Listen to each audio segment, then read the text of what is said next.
Aleluia.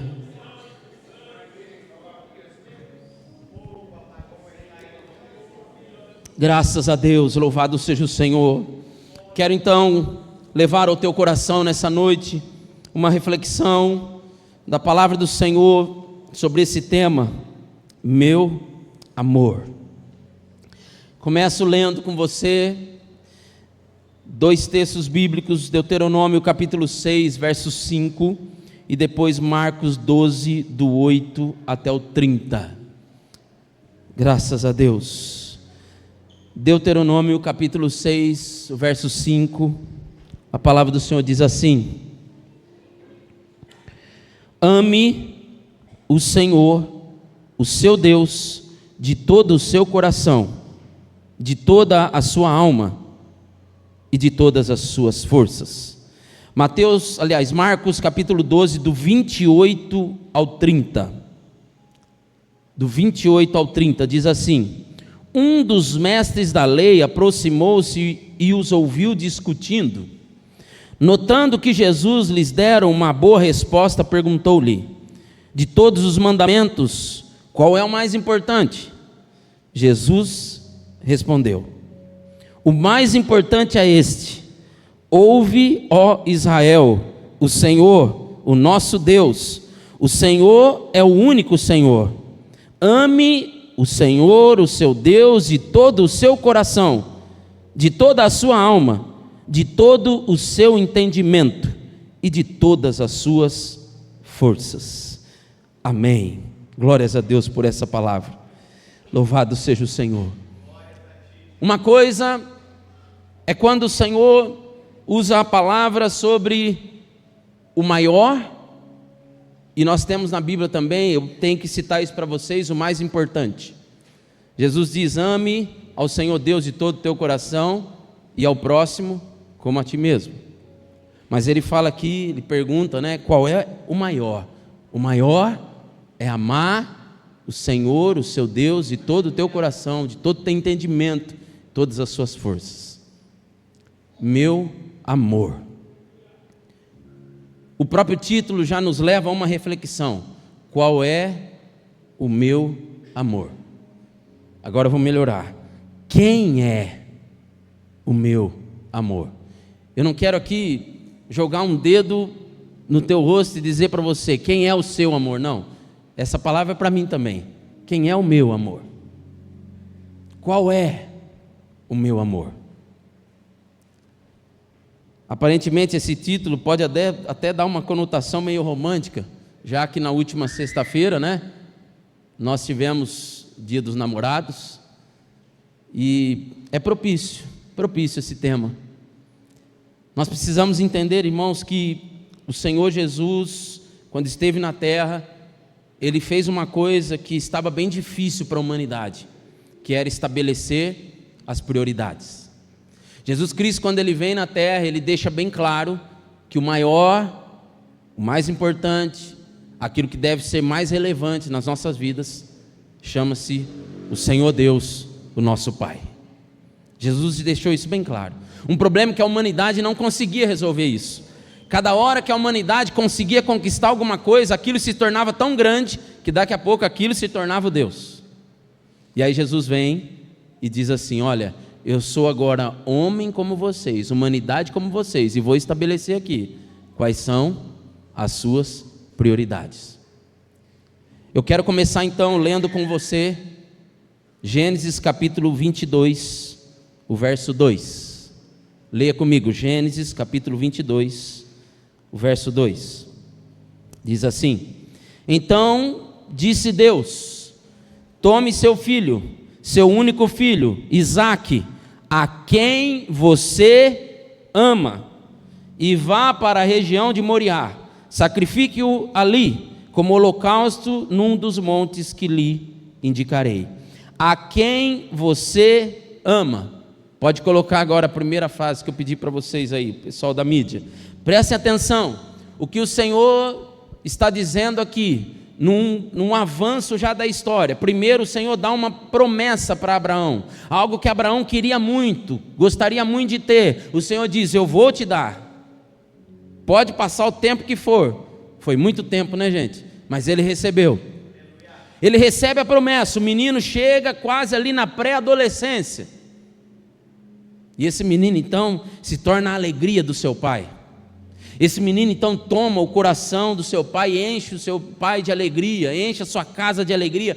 A promessa do Senhor veio. Aquilo que eu clamei por tanto tempo, aquilo que eu esperei por tanto tempo veio. Passou aqueles momentos difíceis, mas a promessa aconteceu. Foi debaixo de muita dor, debaixo de muito choro, muitas vezes até de muita tristeza, mas a promessa veio, a promessa aconteceu. Mas a promessa, em determinado momento, quase tomou o lugar de Deus no coração de Abraão. Quase. Não aconteceu isso, tá, gente? Mas quase aconteceu. A promessa, ela encheu de fato o coração de Abraão de alegria. Eu consegui. E aí Deus então estabelece um caminho que Abraão teria que seguir. Abraão, o filho a quem você ama. Veja, Deus conhecia o coração de Abraão. Deus, ele vai direto naquilo que estava lá dentro, dizendo assim: sabe aquele seu filho querido? Não, sabe aquele seu filho que você ama? Deus está dizendo ali que há um amor no coração de Abraão que pode ser perigoso. Eu poderia aqui afirmar que seria perigoso se de fato Abraão tivesse sacrificado seu filho, mas ele não fez isso. Deus não permitiu que ele fizesse. Então, o que Deus estava fazendo ali era mostrando para Abraão que toda promessa tem um propósito. A promessa não pode tomar o lugar do plano dele na sua vida. A promessa faz parte do plano dele. Não pode tomar o lugar do plano, faz parte do plano. Porque tem gente que muda o plano da vida porque recebeu alguma coisa. E o Senhor diz: isso aí só é parte daquilo que eu quero fazer. E aí Deus então começa a estabelecer para Abraão um caminho que ele teria que trilhar. Olha, você vai pegar seu filho, vai esses 3 dias caminhar aí com uma cabeça pensante: olha, eu vou ter que sacrificar meu filho. E agora, 3 dias caminhando, 3 dias conversando com o filho. Vocês imaginam o que isso poderia causar no coração deles, dos dois? Como é que não seria o diálogo? Olha comigo aqui, Gênesis 22, verso 15 até o verso 18. A palavra do Senhor diz assim: pela segunda vez o anjo do Senhor chamou do céu a Abraão e disse: juro por mim mesmo, declara o Senhor, que por ter feito o que fez, não me negando seu filho, seu único filho, esteja certo de que eu o abençoarei e farei seus descendentes tão numerosos como as estrelas do céu e como a areia das praias do mar. Sua descendência conquistará as cidades dos que lhe forem inimigos, e por meio dela todos os povos serão abençoados, porque você me obedeceu. O Senhor está dizendo claramente para Abraão: essa promessa cumprida não é apenas uma bênção para a sua vida, ela é um plano. Ela é um projeto, não é apenas para você desfrutar e simplesmente para você viver aquilo que eu tenho para a sua vida, porque o mais importante é quem dá a promessa.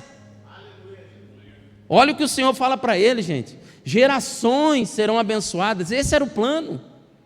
Deus deu uma bênção para Abraão, para que lá na frente o plano dele se cumprisse, para que lá na frente nós tivéssemos uma nação toda adorando o Senhor. Tem um plano. O plano do Senhor é te dar uma promessa, mas não pense, meu irmão, minha irmã, que essa promessa é apenas para você ficar: agora eu recebi, vou desfrutar da minha promessa. Não. Chega para Deus e fala: Senhor, muito obrigado, eu quero continuar no plano, eu quero continuar naquilo que o Senhor tem. O Senhor tem muita coisa, mas eu quero continuar. É a vontade dEle que importa, é para cumprir o propósito dEle. E por que eu coloquei para você guardar isso aí? Cada coisa no seu lugar. Presta atenção, a promessa tem um lugar na sua vida, e ela não é o lugar de Deus. Esse não é o lugar de Deus. O lugar da promessa é no lugar dela. Quando então nós de fato amamos a Deus, quando Deus se torna o maior amor da minha vida, as coisas são colocadas no seu devido lugar.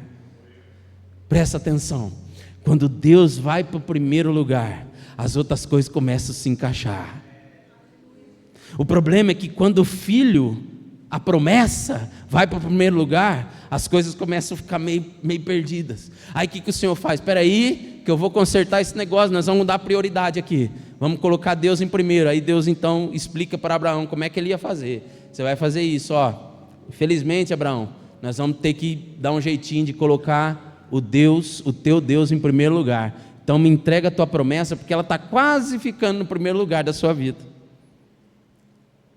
Irmão, presta atenção, minha irmã, presta atenção. Não viva em função de nada que não seja o Senhor. Tem gente que vive em função do trabalho, tem gente que vive em função do filho, tem gente que vive em função do pai, tem gente que vive em função do dinheiro, tem gente que vive em função de tudo. Não vive em função de nada que não seja o Senhor. Ele estando em primeiro lugar, as coisas vão ser colocadas. Filho estará ou deve estar no lugar de filho. O Senhor fez isso. Abraão, essa promessa é uma bênção, mas é no lugar de filho. Filho no lugar de filho. Eu, Abraão, preciso estar em primeiro na sua vida. É isso que Deus faz com ele. Promessa no lugar da promessa. Quem prometeu está sempre acima. Cada coisa no seu lugar.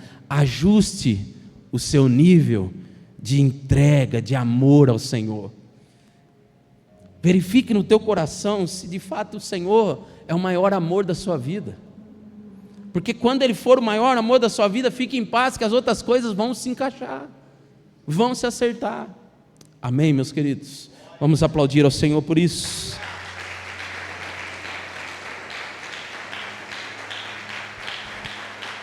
Oh, louvado seja o Senhor. Mateus capítulo 19, versos 21 e 22. Estamos falando sobre amor. Jesus respondeu: se você quer ser perfeito, vá, venda os seus bens e dê o dinheiro aos pobres, e você terá um tesouro no céu. Depois, venha e siga-me. Ouvindo isso, o jovem afastou-se triste, porque tinha muitas riquezas. Mais uma pessoa que nós percebemos aqui que o Senhor de fato não era o primeiro lugar na sua vida, não estava em primeiro lugar. O texto, eu não preciso falar muito da história para você, mas o maior tesouro da vida desse jovem era a riqueza, era o que ele tinha de posses. Esse jovem de fato tinha tudo, só faltava uma coisa: amar a Deus de verdade. Ele tinha tudo, e tudo que eu digo, não estou falando apenas da riqueza. Se você ler o texto, você vai ver que ele fala: eu vou à igreja, eu vou para o templo, eu leio as leis, eu conheço as leis desde criança, eu decoro as leis, ou seja, eu decorei a Bíblia, eu vou para a igreja toda semana, eu sou parte lá do corpo de obreiros, eu sei lá o que mais que ele podia, ele fazia tudo, gente, absolutamente tudo, só faltava amar a Deus, só isso. E aí Deus diz assim, Jesus diz para ele: olha, você vai ter que demonstrar que você ama a mim mais do que as riquezas. Então é o seguinte, vende tudo e demonstra o seu amor, me segue. Me segue. O que Jesus, abrindo um parênteses aqui, também está dizendo para ele: meu irmão, vir à igreja é uma coisa, seguir Jesus é outra coisa. Você vir à igreja e orar, muitas vezes orar fervorosamente aqui no culto, levantar a mão é uma coisa, segui-lo é outra conversa. Tanto que esse jovem aí, Jesus falou: vem e me segue de verdade. É isso que ele diz: vem e me segue de verdade. Jesus, por incrível que pareça, não queria tirar nada dele. Você pode olhar assim: Jesus está arrancando tudo dele, né, gente? Não, Jesus não queria tirar nada. Na verdade, o que Jesus queria era acrescentar algo mais valioso na sua vida do que aquilo que ele tinha. Ele achava que o valor maior dele era a riqueza. O Senhor fala: não, eu vou te dar algo muito mais valioso do que isso. Aleluia.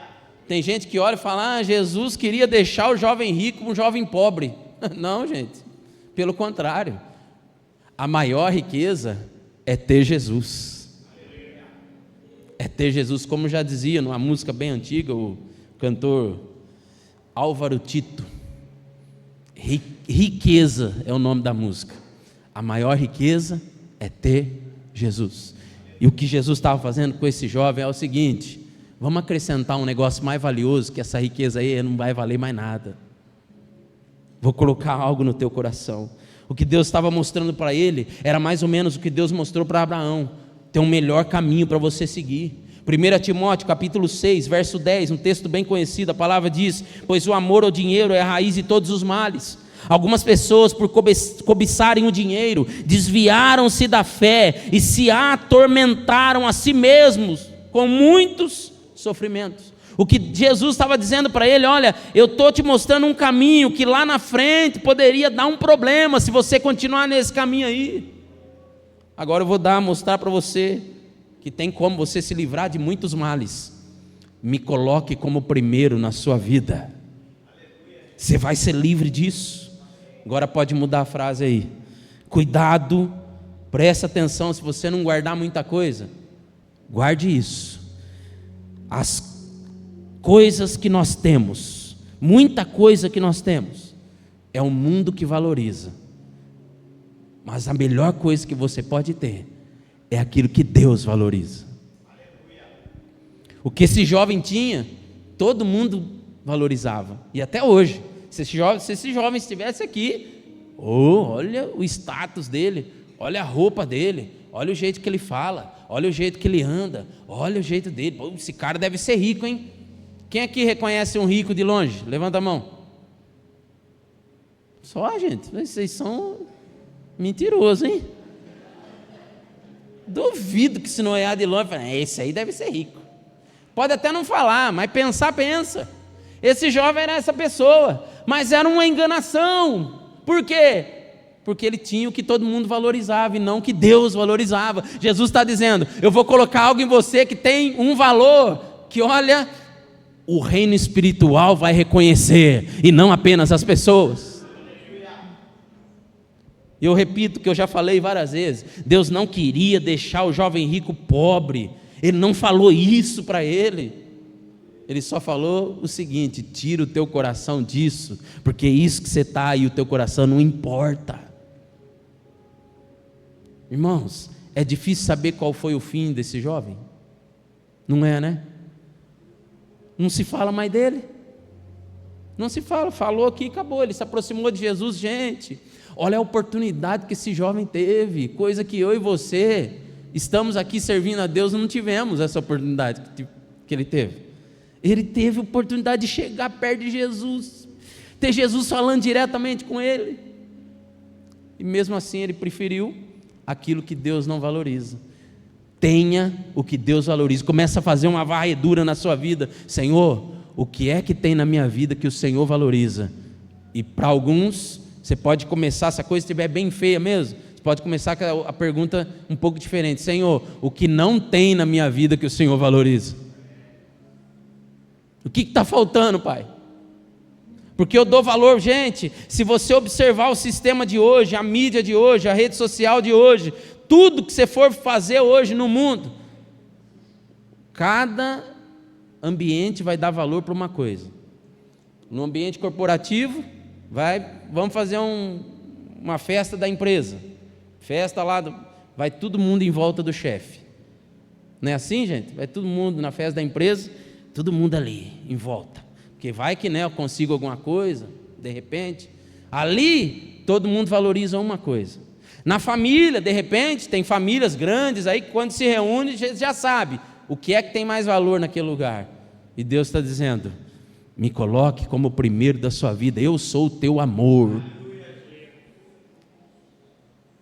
E você sabe que tem uma coisa extremamente importante. Nós muitas vezes somos frustrados quando colocamos o nosso amor em coisa que não deveríamos colocar. E aí nós, puxa vida, transmitimos isso para Deus. Não conseguimos mais amar a Deus como deveria amar, porque é um medo da frustração.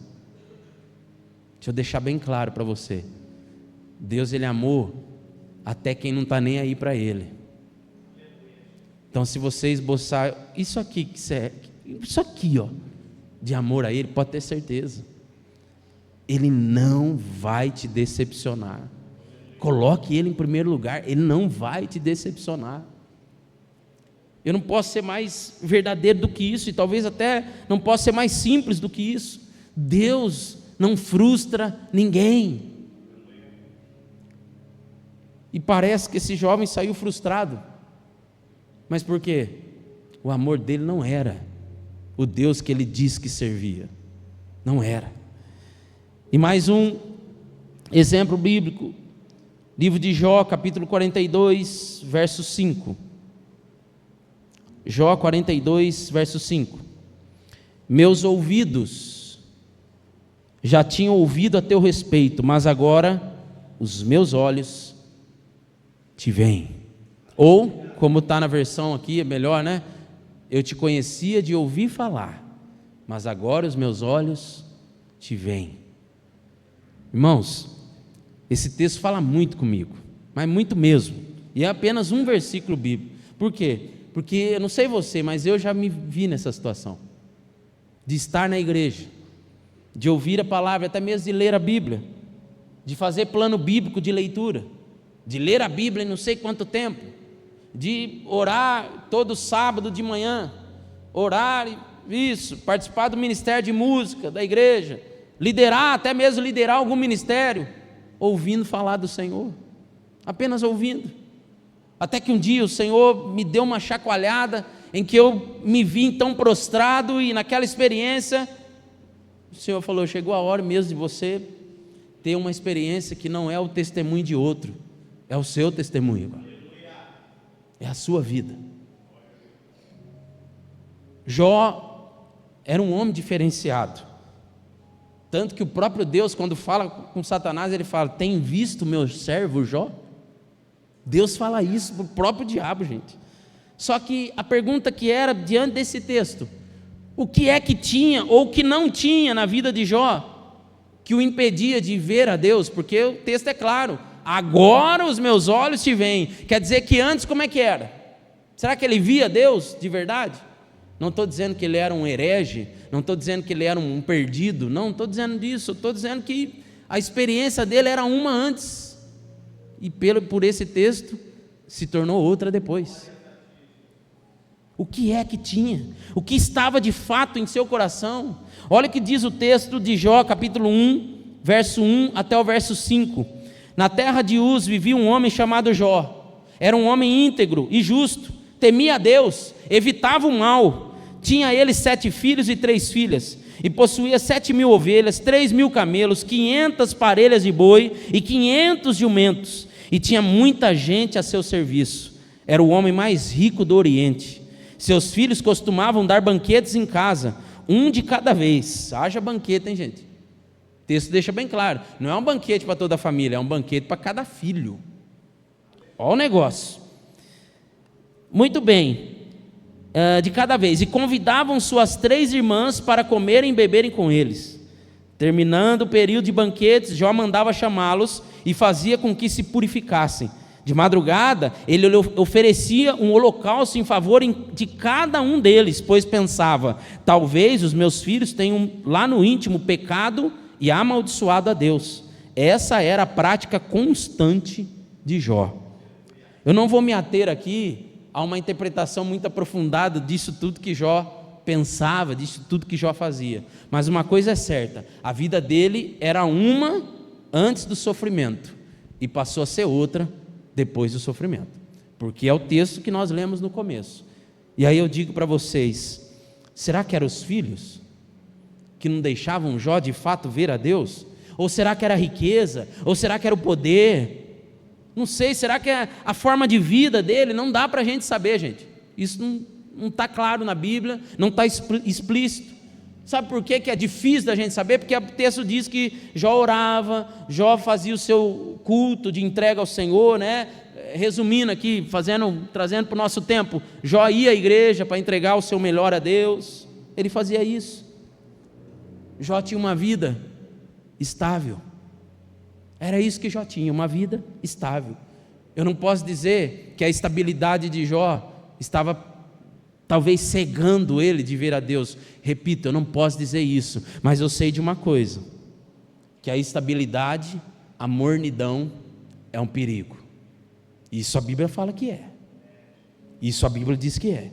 Se você ler lá em Apocalipse, tem uma igreja específica que o Senhor diz bem claro: olha, tomara assim, quem dera vocês fossem frios ou quentes, mas o fato de vocês serem mornos, por causa de vocês serem mornos, Deus fala assim: eu vou vomitar vocês da minha boca, por causa da mornidão. E lá em Lucas, Jesus Cristo ensinando, e deixa bem claro: olha, servo inútil, quem é o servo inútil? Para mim é o morno. E quem é o servo inútil, o morno? É aquele que só faz aquilo que lhe é pedido, não tem ambição nenhuma de fazer algo a mais. Gente, quando a gente ama alguém de verdade, nós sempre queremos fazer mais. Pode pesquisar aí, se tal coisa é o amor da sua vida, você vai fazer mais.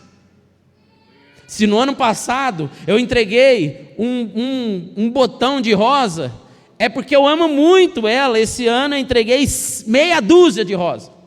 Gente, estou falando de algo simples. Por quê? Porque é o amor da minha vida, é sempre melhor, é sempre avançando.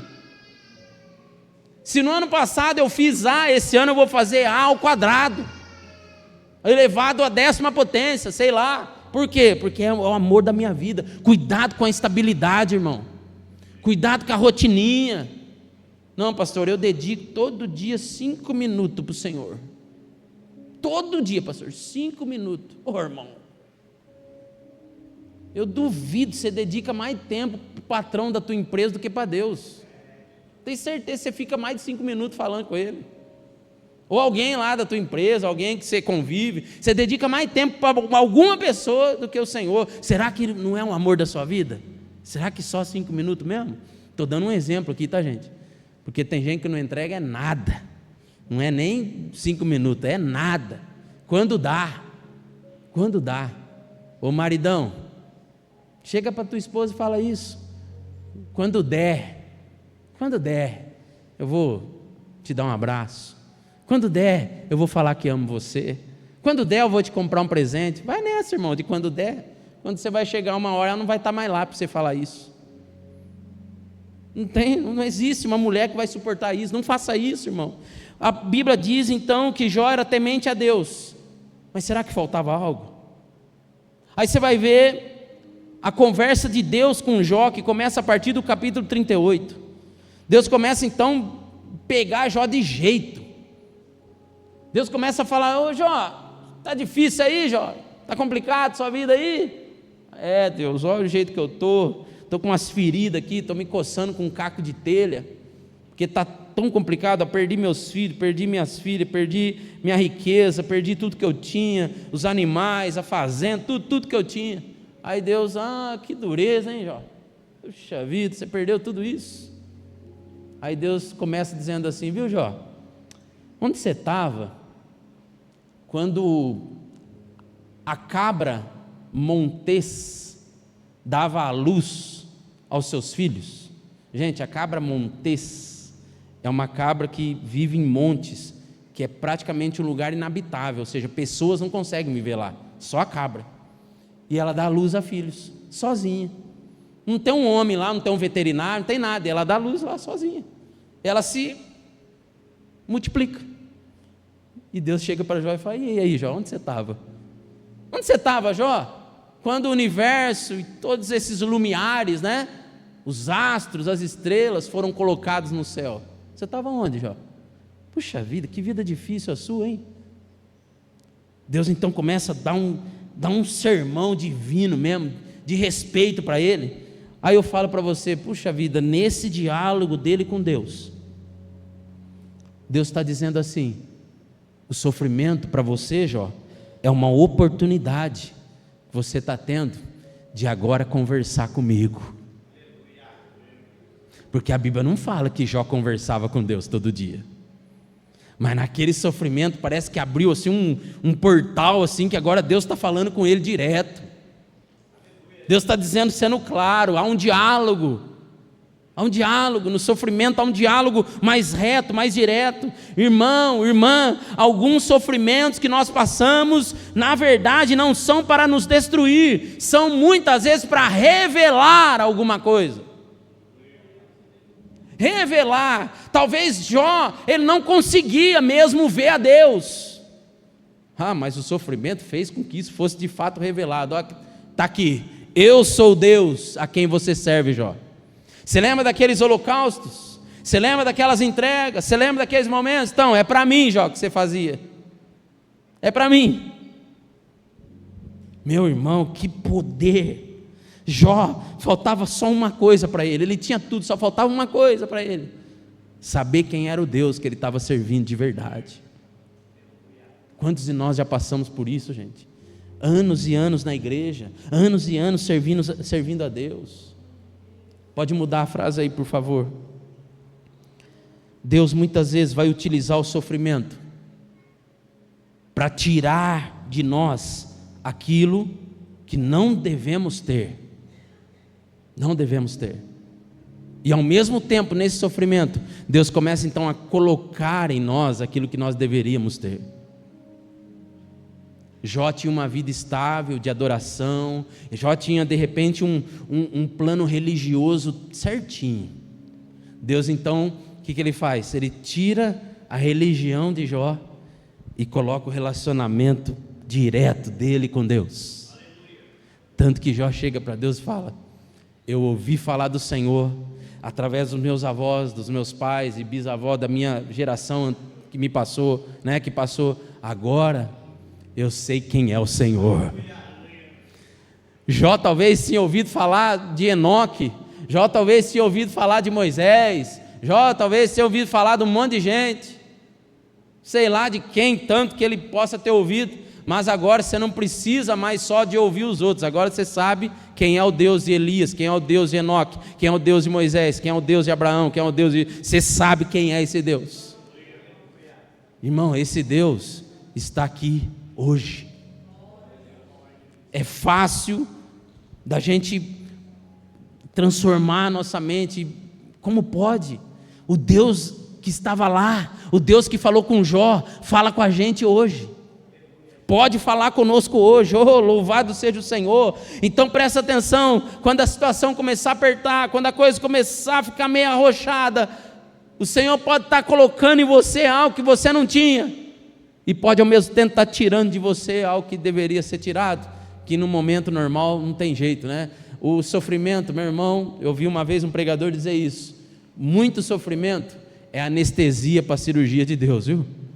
É Deus se anestesiando, porque Ele vai querer fazer alguma mudança aí, que no modo normal, sem anestesia, você não ia aguentar.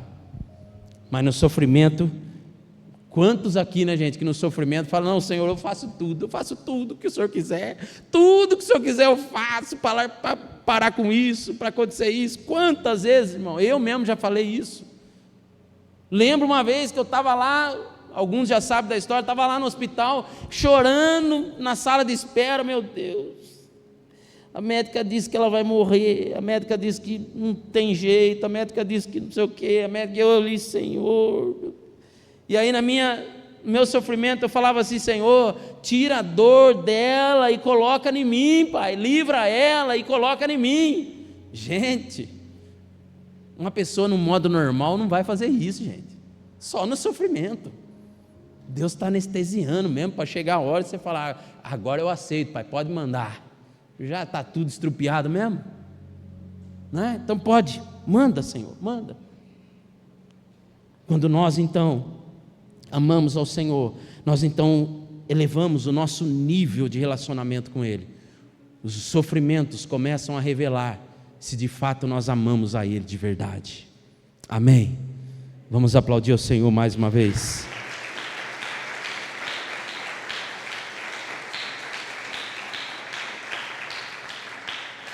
Oh, louvado seja o Senhor.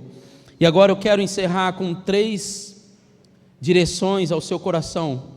Quem ama, começa assim: quem ama, primeiro, entrega. Quem ama, entrega. É aquela pessoa que não busca o Senhor apenas por necessidade, não busca o Senhor apenas para se satisfazer os seus desejos, não busca o Senhor apenas simplesmente para resolver os seus problemas.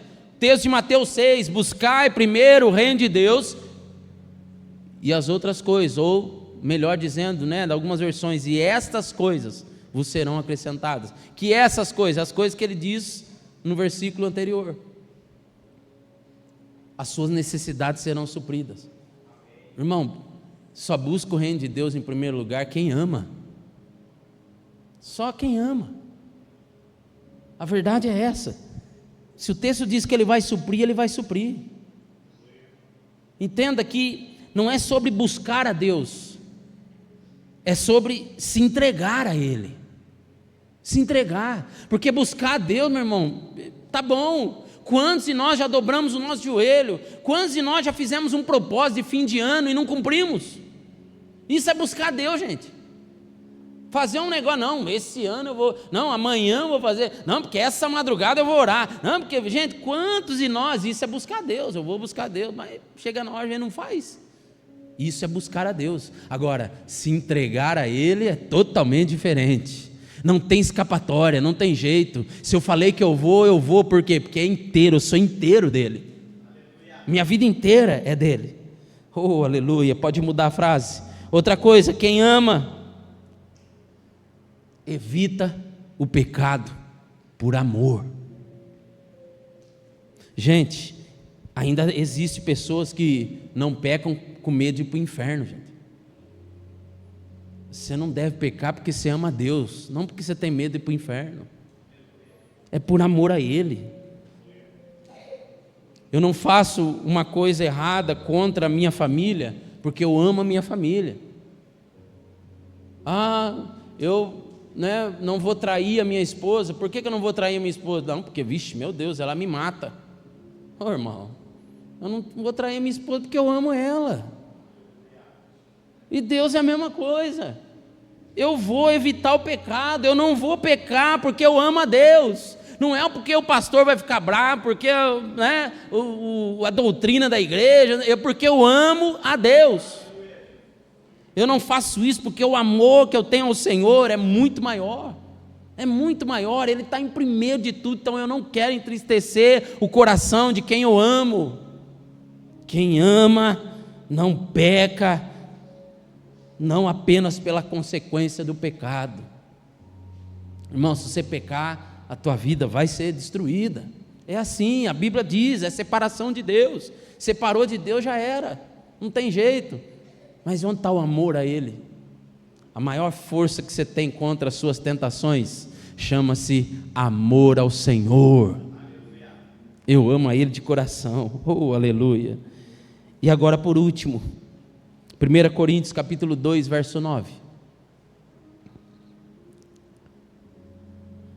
A palavra do Senhor diz assim: todavia, como está escrito, olho nenhum viu, ouvido nenhum ouviu, mente nenhuma imaginou o que Deus preparou para aqueles que o amam. O engraçado é que esse texto está dizendo bem claro que há uma recompensa numa palavra chamada reciprocidade. O que é reciprocidade? É quando você devolve para alguém algo que alguém fez para você. A reciprocidade, ela tem um lado positivo e negativo. A pessoa que devolve com a mesma moeda, ela está sendo recíproca, ou seja, está devolvendo com reciprocidade, está sendo recíproca. Mas existe para o lado positivo, uma gentileza que te fizeram, se você fizer a gentileza de volta, isso é ser recíproco. O que Deus está dizendo através do texto de 1 Coríntios 2,9 é que Ele recompensa a reciprocidade. Não é apenas Deus me amar, eu amo a Deus.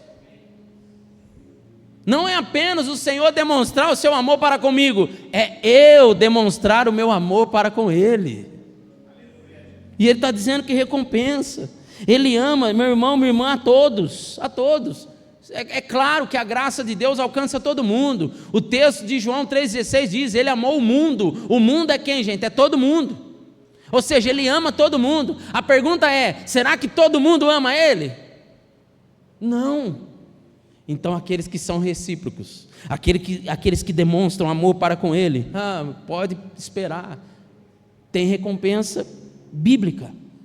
Êxodo 26, capítulo 20, verso 6, olha o que diz: trato com bondade até 1000 gerações aos que me amam e guardam os meus mandamentos. Ame o Senhor, você vai ter o seu filho, seu neto, seu bisneto, tataraneto, tudo abençoado, gente. O amor a Deus, e o que o diabo mais faz hoje é cortar isso. Para com esse negócio. E aí nasce um filho de novo, nasce o neto outra vez. Ame ao Senhor, que você vai estar criando na tua família um ciclo de bênção. Um ciclo de bênção. Eu amo a Deus. Provérbios capítulo 8, versos 20 e 21.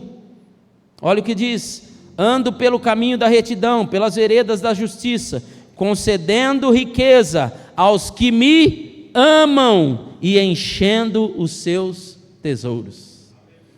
Irmão, está faltando alguma coisa aí? Pastor, está falando, a Bíblia é cheia de promessa de riqueza, é cheia de promessa de encher meu celeiro, irmão, a pergunta é: está amando a Deus? A ponto de você entregar mesmo a sua vida, tudo? Está amando de verdade? Ou quando chega a hora de você entregar, você, segura, porque vai faltar. Segura, porque senão, mês que vem eu entrego. Aí chega o mês que vem, não, segura, porque senão vai faltar. Irmão, está dizendo o texto aí, é para aqueles que me amam. A promessa tem uma condição. Mas Deus é amor. Irmão, mas Deus é justo e Ele é um Deus de princípios também. João 14, 21. Talvez o maior de todos. Quem tem os meus mandamentos e lhes obedece, esse é o que me ama. Aquele que me ama será amado por meu Pai, e eu também o amarei e me revelarei a Ele. Irmão, devolva amor a Deus e você terá um conselheiro do seu lado aí todo dia, para não deixar te fazer besteira. Eu vou me revelar a Ele. Pastor, mas Deus não fala comigo. Olha o texto aí. Se você tem o meu mandamento e obedece, você me ama. Então, se você me ama, pode esperar, eu vou me revelar a você. É isso que o texto está dizendo. E o que é revelar, meu irmão? No dia a dia nós precisamos de Deus, nós precisamos do Espírito Santo no dia a dia. Mas que dificuldade eu tenho para ouvir o Senhor? Será que tem amor de verdade? Você já viu aquele... Bom, os mais antigos, eu não sei se hoje a maioria é assim, mas da forma como eu fui criado, em algumas coisas eu ainda replico na minha família. Outras não, obviamente, né? O que é errado não dá para a gente replicar, mas o que é bom a gente replica. Você já viu aquela expressão que acontece na maioria das famílias, quando o pai, a mãe quer corrigir um filho? O filho faz um negócio errado, o pai já dá aquela olhada assim, e o filho já entendeu? Isso é amor, gente. O que o texto está dizendo.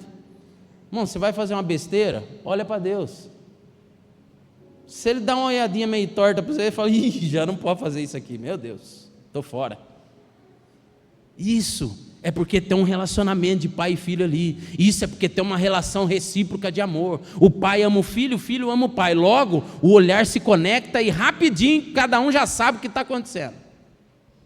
Quantas e quantas vezes eu no final do culto assim, correndo para a igreja, daqui a pouco eu caía, gente. Minha mãe já dava aquela olhada assim, eu já sabia o que ia acontecer. Eu já sabia. Você vai apanhar. Você caiu, machucou, mas você não sabe o que te espera, né? Só aquela olhadinha. Eu lembro até hoje, às vezes na escola, no intervalo da escola, a gente chamava de recreio, né? O recreio da escola, brincando lá, e ela falava: eu não quero você correndo na escola. Só que a mãe não está lá, né, gente? Certo? Beleza. Belo dia, eu lá correndo no recreio, gente, brincando de polícia e ladrão. Vocês lembram que era isso, gente? Polícia e ladrão? Aí, correndo que nem doido, aquela poeira levantando, porque a escola não era calçada, né? Era tudo de terra as coisas. E por que ela não queria correr? Porque ia chegar em casa, ter que lavar a roupa, né, daquele jeito. Muito bem. Um belo dia eu olho para a grade assim, minha mãe na grade. Mas você acha que ela falou alguma coisa? Nada, irmão, ela só estava lá. Eu olhei, quando ela viu que eu vi ela virou as costas e foi embora. Por quê? Você já sabe. Você já sabe.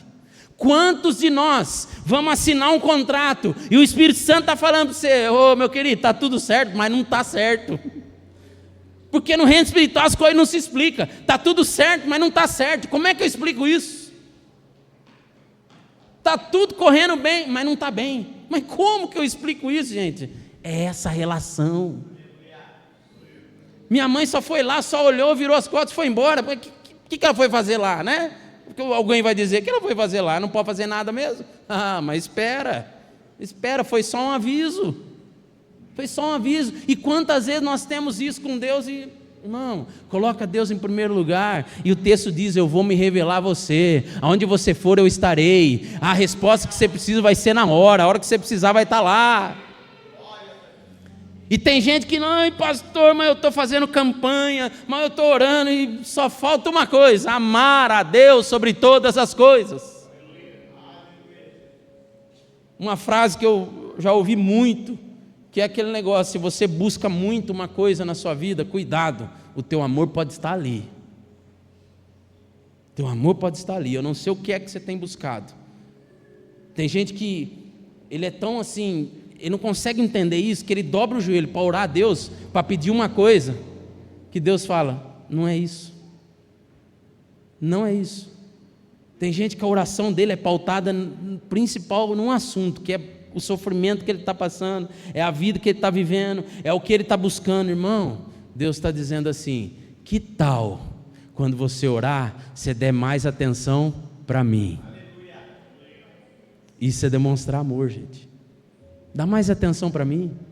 Sabe por quê? Porque esse problema aí, quando você começar a dar atenção para mim, ele vai sumir. E não é que vai sumir assim, que não, vai se resolver sozinho, irmão. Tira o foco daquilo, porque tem hora que eu busco e coloco Deus na busca. Senhor, me ajuda a buscar isso aqui, Pai. E Deus está falando: não, sou eu na sua vida. É o contrário. Não é eu que tenho que te ajudar, Deus falando para você, não é eu que tenho que te ajudar a buscar, é você começar a me buscar e está resolvido. E está resolvido. E aí, irmão, não tem jeito de eu encerrar dizendo a você, trazendo você para essa chamada: Jesus Cristo não morreu à toa.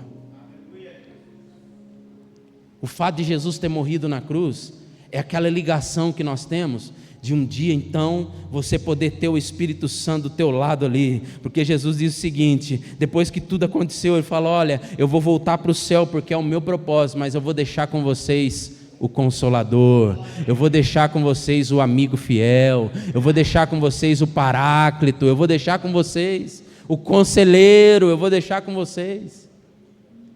Então ele não fez, ele não cumpriu tudo aquilo ali à toa. Só que como é que eu faço isso? Uma vez explicando para uma pessoa, isso aí uma vez, acho que foi várias vezes eu já fiz isso: pastor, preciso ouvir a Deus, eu não ouço a Deus. Irmão, não tem uma forma melhor do que você ouvir a Deus, é você começar a entrar numa vida de consagração a Ele. Vai para o jejum, irmão. Aproveita que você está meio gordinho, vai para o jejum. Faz um jejum de 3 dias, faz um jejum de 5 dias, sei lá quantos dias, faz um jejum, irmão. Você vai começar a ouvir a Deus melhor, porque o Espírito Santo está aí, só que não tem relacionamento. Sabe aquele casal que parece que vive como irmão dentro de casa? Não é mais casal, é irmão, é um irmão do outro. Só falta dar Pai Senhor quando chegar em casa. Em vez de abraçar e beijar, é Pai Senhor, irmão. Porque parece que vive como irmão. Não tem mais intimidade, não tem mais relacionamento. Logo, como é que eu vou conseguir ouvir? A gente tem aquela intimidade de fechar a porta, vamos conversar, vamos bater um papo sério. E muitas vezes, gente, não é um papo sério de discutir relação, é o papo sério normal da vida, das coisas que estão acontecendo, de como estão as nossas vidas. Não é discutir se eu te amo, se você me ama, se está tudo certo. Isso acontece de vez em quando, mas o relacionamento é isso, é o dia a dia. Tem casal que não faz mais isso, virou irmão. Porque eu não ficava toda hora com meu irmão conversando, meu dia foi ruim. O irmão, né, quer que se lasque muitas vezes. Não é assim? Porque meu irmão da onde? Não quero nem saber do irmão. Agora, se eu tenho um relacionamento, não, vem cá, minha querida, vamos conversar. Vem cá, meu querido, vamos conversar, pertinho, coladinho, juntinho, vamos conversar. Isso é relacionamento. Só que para muitos de nós não conseguimos entender isso. E o que o Senhor está nos levando hoje, nesse culto de Santa Ceia, é mudar as nossas prioridades. Que tal nós colocarmos o Senhor em primeiro lugar? Mas de verdade, gente. O Senhor em primeiro lugar, de verdade. Vamos colocar em pé, vamos orar.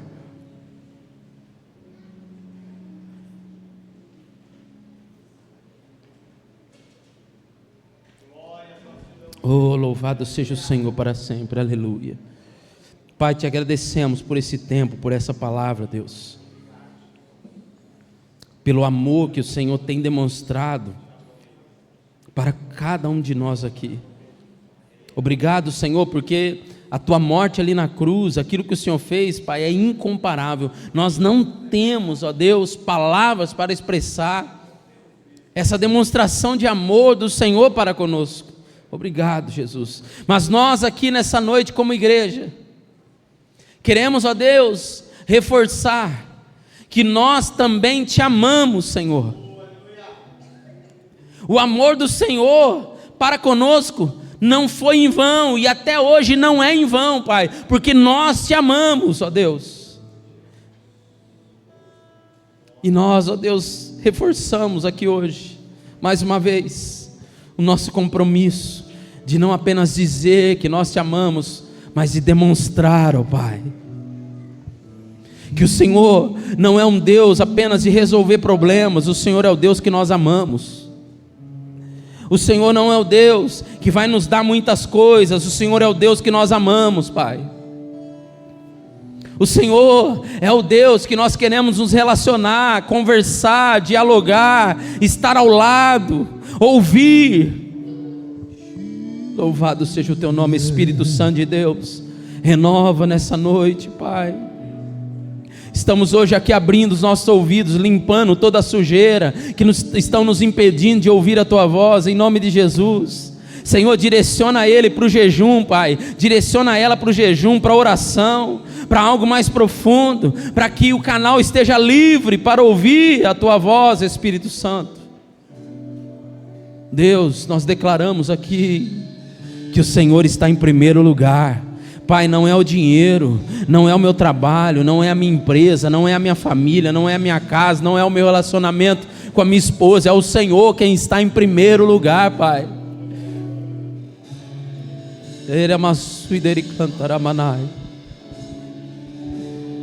Oh, Jesus Cristo, Tu és maravilhoso, Deus. Queima, Senhor, esses corações, Pai. Queima, Senhor, esses corações, Jesus. Nas mãos, ó Deus, dos Teus servos estão, meu Deus, um pequeno pedaço de pão ázimo, uma pequena quantidade do fruto da vide. Até agora, Senhor, são apenas elementos, mas consagramos ao Senhor esses elementos, para que eles se tornem o símbolo do sangue e do corpo de Cristo, para que possamos mais uma vez renovar e participar dessa aliança que temos com o Senhor. Aleluia. Podem se assentar, meus irmãos.